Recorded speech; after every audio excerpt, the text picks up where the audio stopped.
என் பேர் முஸ்தபாங்க. செல்லபுரத்தில் குடியிருக்கிறேங்க. கூட பஸ் ஸ்டாண்டில் தாங்க 12 வருஷம் ஆட்டோ ஓட்டிகிட்டு இருக்கிறேன்.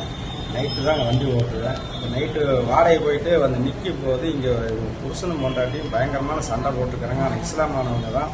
இவங்க கெட்ட வார்த்தையில் பேசி அவங்க வீட்டுக்கார போட்டு அடிச்சுட்டு இருந்தாங்க.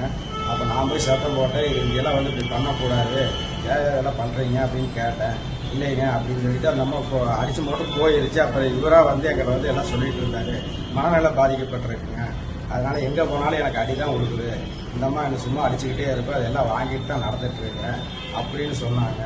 சரி போய் குடி எங்கேயாவது தேடி பாரு, எங்கேயாவது சுற்றிட்டு இருக்கு போங்கன்னு போயிட்டாங்க. திருப்பி காலையில் அதே மாதிரிக்கு எங்கேருந்து வந்தாங்கன்னு தெரியல, சண்டை போட்டுக்கிட்டே இருக்கிறாங்க.